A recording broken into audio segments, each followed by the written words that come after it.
Huir de los monstruos conocidos y luchar contra los monstruos desconocidos. Lovecraft Country, el podcast de la serie de HBO.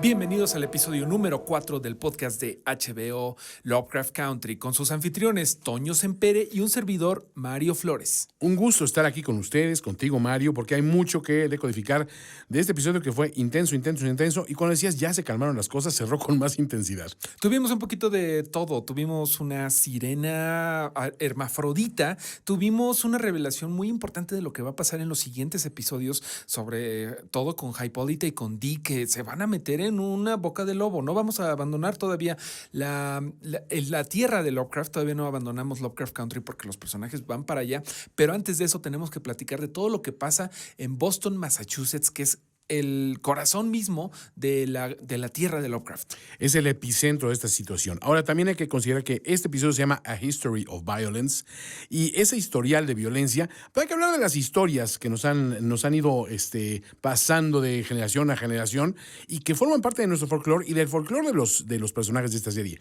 Así que Mario decidió hacer una lista muy comprensiva y yo le aporté lo mío de 8 historias que pasamos de generación a generación. Así es, Toño. Tenemos unas historias que vamos recordando, sobre todo con la violencia, ¿no? A History of Violence es el nombre de este episodio. Me parece que obviamente los afroamericanos han sufrido muchísimo desde que llegaron en barcos esclavistas, pero también ya viviendo en Norteamérica. Pero también este episodio creo que también nos menciona un poco la violencia que sufrieron aquí en América los pueblos indígenas. Y eso es algo interesante, sobre todo para nuestra región, para Latinoamérica, porque también tenemos que recordar un poquito de esto, y todo esto lo vemos en museos, en lugares donde se guardan las historias que se pasan de generación a generación. ¿Qué te parece si empezamos con la primera? Número 1. Pues la primera historia que tenemos que recordar es que los enemigos son los otros. Empezamos con un clima duro de Guerra Fría, donde se habla de la necesidad de encarar ese peligro soviético, ese peligro rojo, ¿no? Lo están escuchando en el radio y todo, y dices, ¿en serio ese era el gran peligro? ¿No se están fijando el peligro que tienen en casa? Pero justamente ese es la mente que tiene ahorita Monrose después de que perdió a su hermano George, ¿no? Me parece que él está en una miasma de conflictos y de problemas psicológicos y que se está refugiando en su mejor amigo, el alcohol. Y mientras se está mezclando todo esto con lo que escuchamos en la radio de la Guerra Fría, ¿no? Todas las menciones que dicen a la Unión Soviética barbárica, toda esta cosa que siempre los ganadores o las personas de un bando te pintan a los otros como el enemigo a vencer. El diablo. Ahora, aquí es interesante también que ver un personaje que por fuera es tan fuerte como Montrose, el verlo tan doblegado por las circunstancias que está encarando, lo vemos hasta en un momento poniéndose una pistola en la boca y dices, está a nada de cometer una locura, ¿no? Entonces, sabemos que lo que vivió en ese cautiverio tiene que haber sido terrible, Mario. Así es. Monrose, bueno, que tú eres muy fan del actor que lo interpreta. Michael Kenneth Williams. Que lo podemos ver en... Pues sobre todo en mi favorita, que es The Wire, pero no se lo pierdan, Boardwalk Empire también está espectacular. ¿Cuántas veces has visto The Wire? The Wire le he dado como unas 5 pasadas completas y voy por la 6ª. Vale la pena que la vean ahorita en HBO cuando puedan, porque es una de las mejores series de HBO. Claro. Yo creo que sí entra a tu top 5, ¿no? No, de hecho, en mi top 1. Es mi top 1. De hecho, sí, en mis series. Sí lo tengo hasta arriba de todos los demás. Okay. Porque la considero como si fuera literatura. Es como un gran libro que vas leyendo página tras página, pero tus páginas son capítulos enteros, ¿no? Entonces, me encanta. O sea, tiene un allure para mí esta serie, un atractivo que no se los puedo terminar de describir, pero bueno. Bueno, a mí me gusta mucho que hayan escogido a este actor para interpretar a Monrose, porque le estamos viendo todas las profundidades de su alma, ¿no? Ahí lo vemos doblegado ante las circunstancias del dolor, y lo vemos por fin que da un poquito un cambio hacia bien a lo largo de este episodio, porque por fin conecta un poquito con su hijo, sí siguiendo un poco la instrucción que le dejó George de, oye, tienes que ser mejor con tu hijo, no importa ya ahorita la duda de la paternidad de la que hemos platicado en otras ocasiones, aunque no sé qué pensar del cliffhanger con el que todo terminó. Es que es la situación que yo tengo con Montrose. En el momento que digo, ya está el personaje dando una vuelta radical, ves que comete un auténtico crimen que él lo debe estar racionalizando como, estoy protegiendo a los míos de alguna manera, alejando a mi hijo del peligro. Ahora, si vemos este tema en común de no me alejes del peligro, porque el peligro existe y voy a caer en él sí o no. También vemos la situación donde Leticia cae en la cuenta de que la actitud protectora que tiene Atticus para ella, como para Montrose, mientras están haciendo esta extraña incursión en esas catacumbas horribles, te das cuenta que dice, a ver, es que él estuvo cautivo, estuvo secuestrado y a mí me mataron. O sea, eso de que tú adoptes la protección, déjalo a un lado, ¿eh? O sea, que preocúpate por ti. Es cierto, Mario, no podemos proteger a todo mundo todo el tiempo y sin embargo es el estado mental de Atticus. La historia de la violencia ya no nada más se trata de él, ¿no? A él lo quieren por la sangre, que es algo bien común en la obra de Jordan Peele. Es algo que vemos en otras películas que como que la raza blanca quiere utilizar a la raza negra, no nada más como fuerza de trabajo, sino también por sus atributos, en este caso, pues de sangre, ¿no? Pero también ellos han sido salpicados por la violencia, ¿no? Por completo. Creo que estamos enfrentando una situación donde estos rasgos de violencia llegan por todos lados y no sabes a cuál ponerle atención en un principio, porque desde el momento que van, se trepan al coche, y ¿sabes qué extraño? Las épocas en que le poníamos nombre a los coches, ¿no? Entonces, hasta Hypolyte se refiere al coche por un nombre de cariño que dice, sí, hombre, este le da espacio a todo mundo, a todos los que se quieran subir. Todo South Chicago. Sí, cuando Tree llega a pedirles un aventón, ¿no? Porque es muy típico. Bueno, pues ya que vas para allá, la que tiene el coche manda. O sea, le dice a Atticus, esto no es un viaje de familia, pero va, pues, Atticus y Leticia, y viene Montrose, pero también se trepa Hipólita, y viene Dee, por supuesto, que vamos a ir a un museo, pues vamos a aprovechar. Y se trepa Tree. Esta cuestión es muy curiosa. El auto no era tan ubicuo como lo tenemos hoy en día, de que cada quien tiene su auto, ¿no? Era el auto familiar. Sobre todo en una situación en donde en South Chicago, muy segregado, pues no había tanto el dinero para comprarse una de estas que en México le decimos lanchas, ¿no? Lanchones. Lanchón. Son grandotes y como ella dice, como George decía, podría caber aquí todo South Chicago si de eso se tratara. Primero que nada hay que hablar de cuánto ha resistido Woody, ¿no? Que es como el Woody Móvil. El Woody Móvil, sí. Que resistió todos los embates místicos y mágicos de los otros episodios, pero ahora sí que sí se podía echar lámina en esos coches, ¿no? Tú tienes cara de que le pones nombre a tus coches, Mario. No, pero sí conozco gente que le ponen que yo sí, la nube voladora. Yo extraño mucho mi Basurati, pero bueno. El Basurati. Pero bueno, ya nos vamos con ese viaje de Woody que se van a Boston, Massachusetts, y antes de eso, antes de llegar allá, tenemos que hablar de algo que pasa en Chicago. Número 2. Nos llama la atención otra vez la selección musical, que es magnífica una vez más en esta serie, pero escuchar Bitch Better Have My Money en voz de Rihanna me trajo enseguida un recuerdo muy claro de decir, esa canción también tiene una historia que se ha pasado de una generación a otra. Porque hoy la gente la ubica por Rihanna, una cantante pop contemporánea extra popular, pero se deriva de una rutina de comedia de Antonio Fargas. Antonio Fargas es un actor y comediante afroamericano que se hizo muy famoso en los 70s por la serie de Starsky and Hutch. Él era un informante para los detectives y él era un proxeneta, era un pimp, ¿no? Entonces, él salía con su personaje de Huggy Bear, que es el personaje de Fargas, y después lo rescataron ese personaje, él como pimp, para una película de los hermanos Wayans llamada I'm Gonna Get You Sucker, que es una especie de película blaxploitation comedia, y él abría mucho con ese poema que él le llama de Bitch better have my money. Y es un tipo hablando de más vale que me des el dinero. Y es curioso porque es la actitud de un proxeneta hacia sus chicas, sus administradas, y ahora Rihanna como que le ha dado la vuelta, ¿no? Como empoderando a la mujer con esa misma frase, ¿no? Completamente. ¿Cómo cambia el tiempo? Y además aquí, bueno, lo estamos viendo que se apropia de ella Cristina, que es una mujer blanca, no es una mujer negra, pero sí tiene la actitud de tengo que ir a que me den lo que quiere en este caso, que es algo bien importante que ya lo habíamos comentado en otros episodios, ¿no? Ella quiere el planetario de Hiram que está en la casa Winthrop, que ahora la dueña es Leticia. Dos momentos geniales. Esa interacción de Leticia y Cristina cuando dice, a ver, ¿quién te protegió la casa cuando se ve la marca que dejó? Sí, que le ponen el mosquitero místico. El mosquitero ¿no? místico. Pum.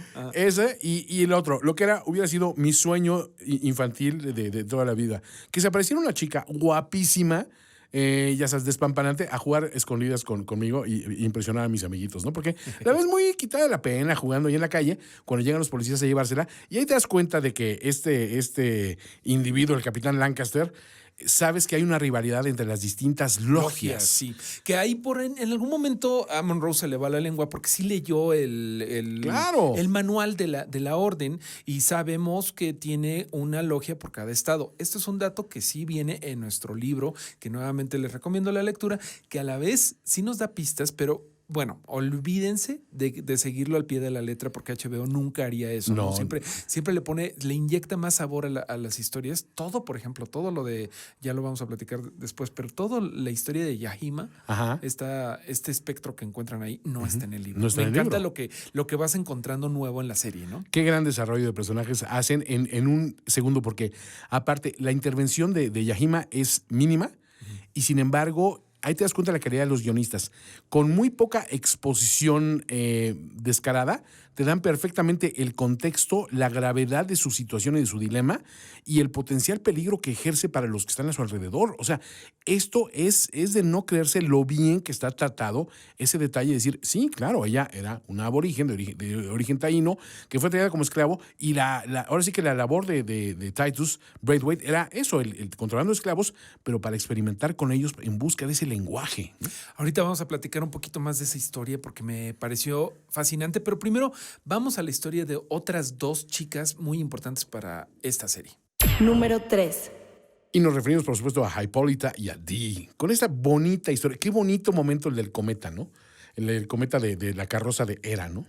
Así es que ella nos comenta que ella le puso el nombre con este concurso de ponerle el nombre al cometa que encuentras, pero pues lo decidieron cambiarle el nombre porque pues cómo iba a ser una niña negra la cara del concurso. Pues la ganadora fue la hija de un astrónomo, no sé qué. O sea, el típico caso de whitewashing de un descubrimiento, ¿no? Cuando dicen, hay tantas cosas que la historia se ha ido comiendo de aportaciones afroamericanas o de otras razas a la cultura que en algún momento los blancos tomaron como propias y decían, no, espérate, fue idea mía, ¿no? Porque cómo va a ser estas personas que ellos consideraban inferiores a todo nivel, ¿cómo van a ser ellos los que hagan ese aporte intelectual en la humanidad, ¿no? O sea, muy, muy fea situación. Pero qué bonito lo rescata Dee, ¿no? Cuando se pone a gritar, ¡hey! Mi mamá le puso el nombre. Y dice, ahora ya todos saben. La verdad. Eso es lo importante de las historias, porque recordemos que este episodio se trata de las historias y de cómo las compartimos, ¿no? A mí me viene a la mente la historia de Katherine Johnson, la mujer matemática de color, que fue la que hizo los cálculos de Apolo 11. Nada más para llegar a la luna, Nada muchachos. más, sin ella no hubiéramos llegado a la luna. Bueno, Whitey is on the moon, sí. ¿no? Nosotros Whitey is on the moon. in the moon. Pero bueno, seguimos con otra historia, Toño. Número 4. Y hay que hablar de esta famosa fecha, el Juneteenth, el nudo de esclavos. Sí, esta historia del Juneteenth que se inventa Monroe, ahí lo vemos después, que cuando ya están cruzando esta placa mística, esta madera mística que tienen que cruzar en las catacumbas del Museo de Boston, que yo diría que no se pongan a investigar si existe o no. No. Se pueden por lo menos perder en el sótano, ¿no? Pero esta plática que después nos enteramos que es motivacional para que se atreva a cruzar Leticia, de cómo su abuelo del abuelo era el que tenía que controlar a los caballos y nunca se le fue un caballo, pero que fue liberado el día de Juneteenth. Y vamos a platicar un poquito de este número Juneteenth.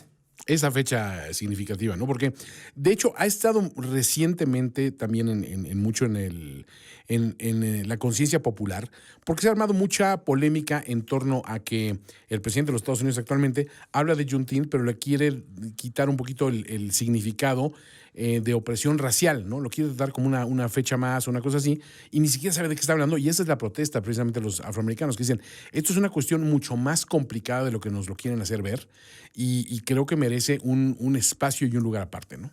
Completamente, Toño. Bueno, pues, ¿qué es Juneteenth? Pues es un portmanteau, que ya la frase portmanteau me encanta, ¿no? Sí, es la unión tomar de dos palabras, y ¿no? unir una nueva, que sería junio. Es la unión de junio y 19, o sea, del 19 en inglés. Que yo estaba pensando, ¿cómo le dirías en español? Es decir, como 9.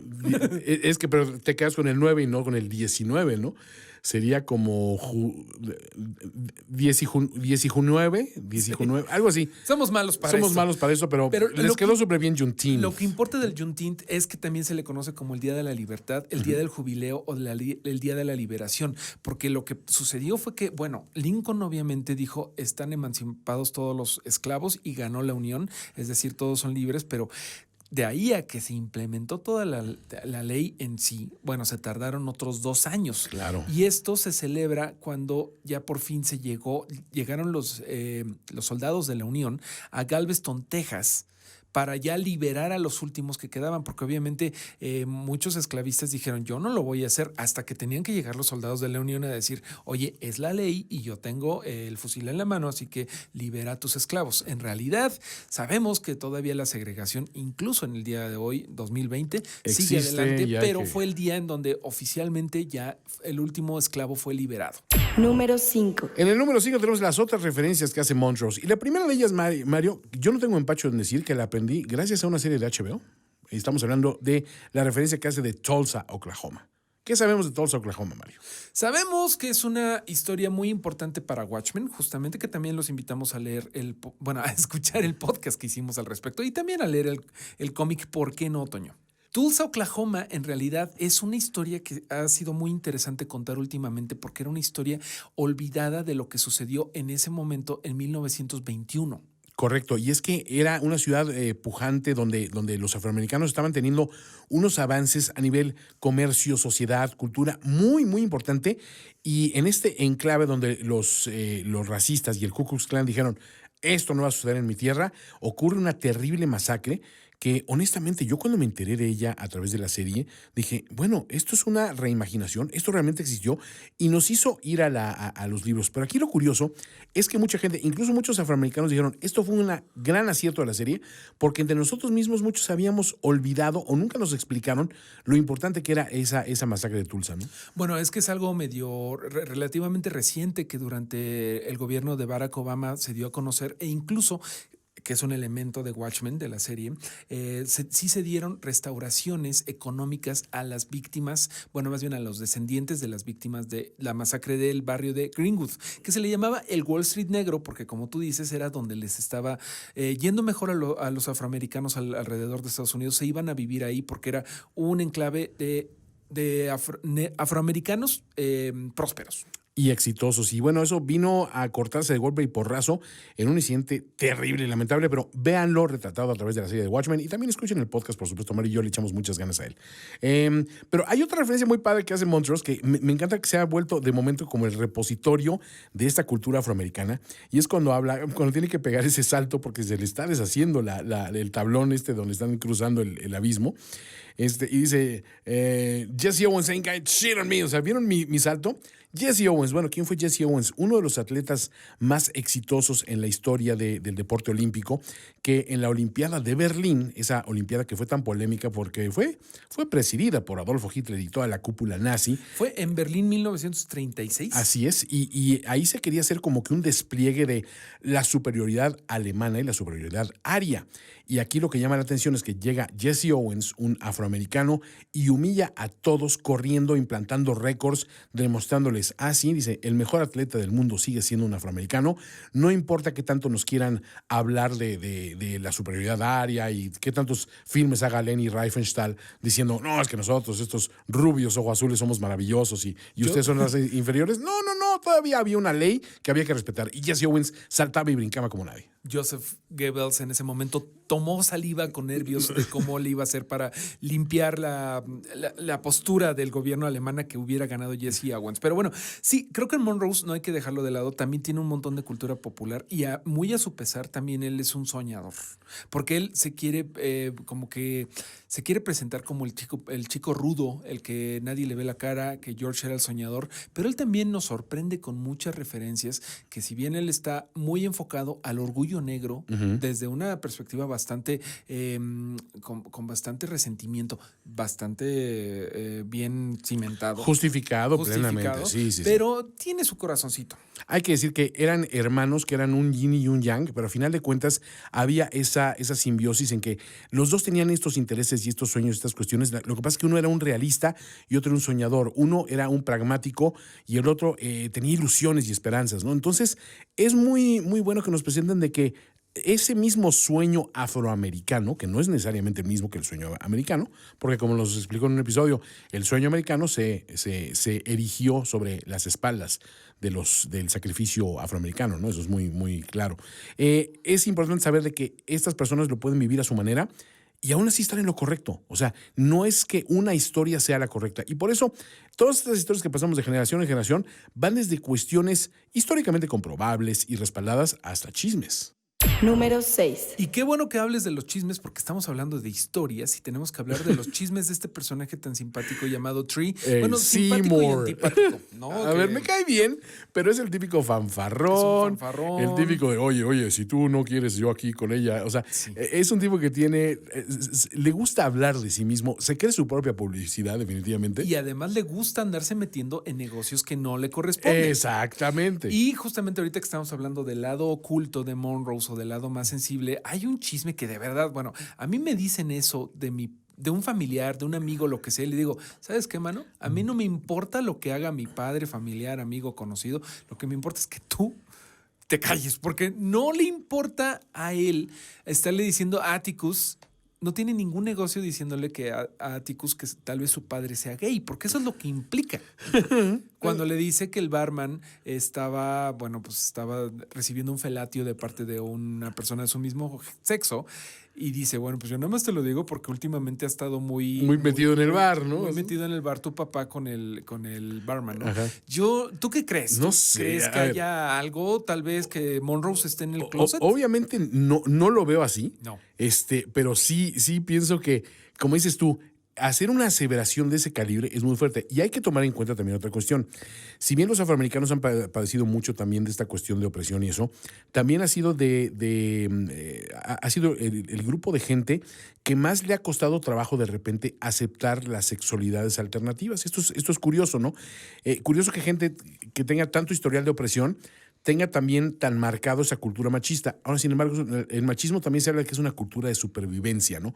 Esa toxicidad se deriva también de un ataque constante y de la necesidad de ser asertivo como un macho alfa en todo el sentido de la palabra. Entonces, por eso, romper con esos estigmas que tiene la homosexualidad, el lesbianismo y lo demás acá, les ha costado tanto trabajo. Ha sido un grupo tan afectado en el sentido de la persecución que no toleran que se hable de ellos como menos hombres, por así llamarlo, de lo que son. Y sin embargo dices, pues es algo perfectamente normal. Es algo con lo que han luchado y han logrado avanzar mucho gracias a que muchos activistas también afroamericanos han salido del closet en su momento. James Baldwin, ¿no? Que ya hablamos de él en algún momento.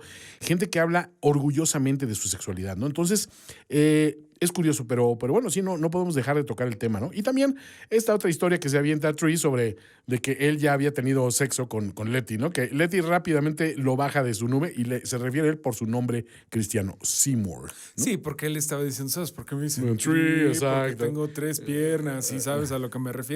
Sí, bastante tóxico Tree, pero bueno, a él lo estamos presentando como un afroamericano muy diferente de los otros protagonistas, porque sí, Letty y bueno, nos lo dicen a lo largo de la serie. Sí, ¿no? Es un básico. Era un básico. Atticus era el niño de lentes, así que estaba todo el tiempo metido, con la nariz metida en los libros. Que a la vez, en este episodio vemos un niño que seguramente era Atticus de niño, ¿no? Qué Cuando risa. están hablando ahí en la librería, en esta escena en donde Letty le va a decir, oye, ¿por qué no me dijiste que Cristina había comprado la casa y que me la había puesto a mi nombre? Niño, callándolos. Bueno, me mata de risa el niño. Porque ¿no? creo que ellos se están viendo a sí mismos de niños, porque ella también estaba en el club de ñoños en el que estaba, ¿no? Me da risa ver a ese niño. Digo, niño, un día tú seguirás siendo ese niño nerd de lentes, pero te quitarás la camisa y mostrarás tus poderosos músculos como hace Atticus a la primera provocación. O quizá no, pero me gusta el ver, que no nada más haya un solo tipo de personaje afroamericano. Exactamente. Hay todo tipo, ¿no? Y también hay patanes como Tree.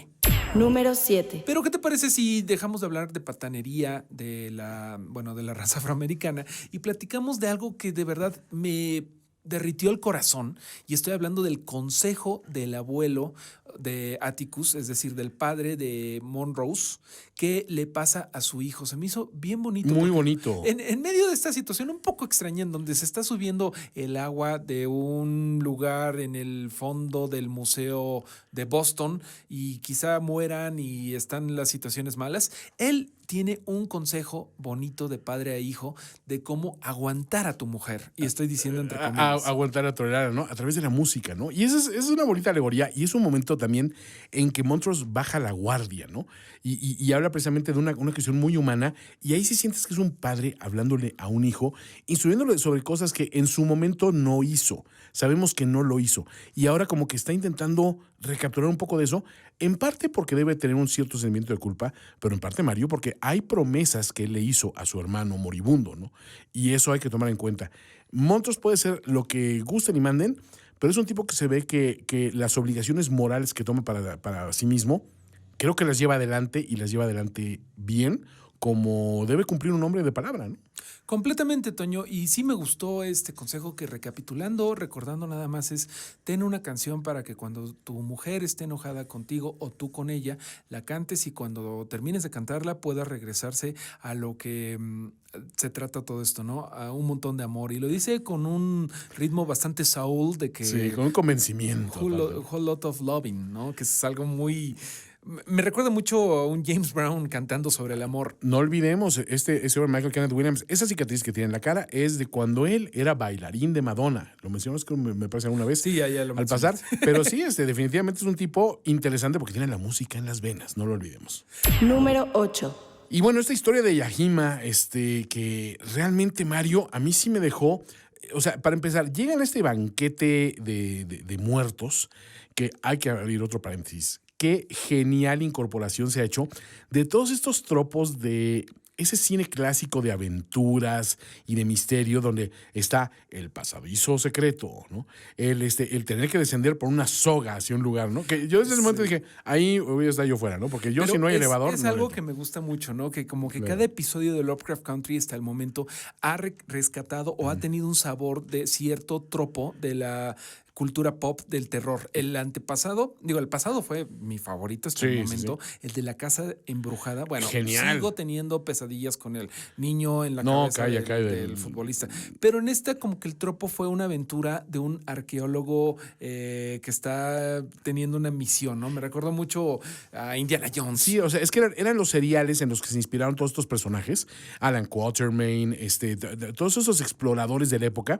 Y todos tenían ese ingrediente, ya sabes, de hay que pasar un pasadizo y hay que decir una frase para que se abra una puerta oculta y hay que mover el colmillo de una bestia para que se abra la otra puerta y hay que llegar a este lugar Tienes que decir la clave secreta, exacto, ¿no? y se va a inundar en algún momento, ¿no? Entonces, y dice, y esto está conectado con otros pasadizos, porque vemos a uno de los vecinos desaparecidos flotando ahí, que dices, esto es un gran río subterráneo que tiene muchas tributarias, no lo sabemos. Pero ahí sí estoy un poco confundido. No fue una alucinación de parte de, bueno, o sea, sí sé que está ahí el vecino muerto, pero ese río subterráneo tendría que haber venido desde Chicago hasta Boston. Se podría pensar en eso, de que es un gran sistema interconectado, y que de alguna manera han encontrado la forma de moverse a través de ellos. No olvidemos que ese famoso Underground Railroad, donde se rescataba a los esclavos, tenía segmentos que sí eran subterráneos, ¿no? O sea, de túneles y cuestiones así. Díganos qué piensan ustedes. Piénsanos cuál es todo su está hipótesis, conectado, ¿no? o si nada más fue como una arte de magia. Y hay que pensar en esto de que también dentro de estos climas de fantasía y de estas cuestiones de donde encuentran a Yahima, todo viene aderezado también por momentos de duro realismo, ¿no? De cuando Ruby se da cuenta de que perdió un trabajo que no se animó a pedir a tiempo en la tienda departamental Marshall Field, pero sin embargo también tiene una relación sexual con este hombre que es el ballet y el hitman un poco de Christina y de los Braithwaite, un amigo de la familia, como él se presenta, y que sin embargo es un tipo siniestro, ¿no? Y lo ves, tiene algo. Yo ¿no? me imagino que hay algo ahí extraño, porque Cristina en algún momento se refiere a él como a William, como... Es un amigo y es un hombre. ¿no? Y a veces es un amigo, a veces es un amigo. Él ¿Tendrá una su- agenda propia, Mario? Él tiene su propia agenda. No creo que sea tan supeditado a los deseos de los Oye, pero Broadway. la golpiza que le pone a los agentes del Capitán Lancaster, esa sí es a título de a la señorita Cristina no le gusta que le estén siguiendo. O sea, Está bien interesante. Gentleman. No sé si esos detectives será lo último que veamos, porque me parece que todavía tienen más que dar como elementos de parte de la logia del comandante Lancaster. Oye, Mario, pero volvamos al tema. Háblanos un poquito de las cuevas de Alumunkundi. Bueno, esto es parte del rito. Parte de un mito arawak, que es el nombre poco común de los taíno, que son los indígenas de las Antillas, que fueron los primeros que encontró Cristóbal Colón, y hay que decirlo, que esclavizó a algunos, ¿no? Pero este mito de Alumunkundi era... Bueno, aquí la serie lo está presentando como que era donde estaba Adán. Curiosamente, justamente los taínos, los arawak, tenían el mito de que ahí se había originado el mundo, que era algo Curioso. que tenían mucho las culturas prehispánicas, que su propia geografía le daban carácter divino. Aquí, por ejemplo, en México, los huicholes tienen una piedra ubicadas en la costa del estado de Nayarit, que ellos dicen, esa es la madre de la tierra. En esa piedra inició todo. Y es algo muy similar a lo de las cuevas de Alumunkundi. Ellos piensan, qué padre debe de ser eso, ¿no? Poder decir, de esa cueva salió todo lo demás, ¿no? Eso es curioso. algo que me gusta mucho de la cultura prehispánica, que bueno, Yaima... duramente, a duras penas la conocimos, ¿no? Porque nada más apenas la estábamos conociendo en esta gran escena en donde, wow, el esqueleto se está moviendo, se está llenando de carne. Y resulta ¿qué que es una carne? sirena, exacto. Y resulta que es hermafrodita y que tiene atributos de ambos sexos. Es algo bien interesante, ¿no? Y no la conocemos mucho porque, como ya lo comentábamos, Monrose la degolla. A ver, yo ahí quiero pensar, porque él le dice que lo siente antes de hacerlo. Y sabemos que toda la intención era empezar a que ella ayudara a decodificar esta lengua con estas páginas faltantes que rescata otra vez Leticia. En otro momento de tremendo protagonismo y heroísmo de ella, que qué personaje. Pero sabemos que entonces el plan de Atticus es uno, y en el Monstruos definitivamente va por otra vertiente, al punto de llegar a matar a un ser que a todas luces es un ser inocente, ¿no? Ahora bien, puedes matar lo que ya está muerto. A Lovecraft le hubiera encantado esta pregunta. Esa dicotomía, claro. Sí, ¿no? En cierta forma... Sí, en cierta forma está muerto, ¿no? ¿Qué tan muerto está? ¿Qué tan...? Podría ser que regrese. Es curioso, no sé. Bueno, nos dejó incógnitas, pero nos dejó pie para muchas cuestiones más. Y lo que he dicho una y otra vez de Lovecraft Country, no te deja la serie. O sea, de un paso a otro sigues y no decae en ningún momento ese ritmo narrativo. Y los breves momentos que tienes de respiro generalmente son de grandes revelaciones del personaje o los personajes que están participando en ella. Entonces, kudos para los guionistas, kudos para la producción y sobre todo kudos para Mario y para mí, porque nos dejan mucha tarea para traerles a ustedes cosas originales, como también lo hace HBO Extras, ¿no? Así es, la aplicación que ustedes pueden descargar y van a recibir todavía más información de la que estamos dando nosotros. Nos vemos en el siguiente podcast, nos escuchamos y esperemos que el siguiente episodio ya sepamos cómo les va a Hipólita y a Dee yendo a Devon County con este atlas que encuentran de George y que se van hacia lo desconocido. Eso es un gran cliffhanger, porque ya sabemos cómo les fue a los otros personajes cuando fueron a Devon County, cómo les irá a una mamá y a una hija esta vez. Por inteligentes que sean. Hasta la próxima. Lovecraft Country, el podcast de la serie de HBO. Conducción, Mario Flores y Antonio Sempere. Voz en off, Romina Pons. Una producción de Finísimos Podcast para HBO Latinoamérica.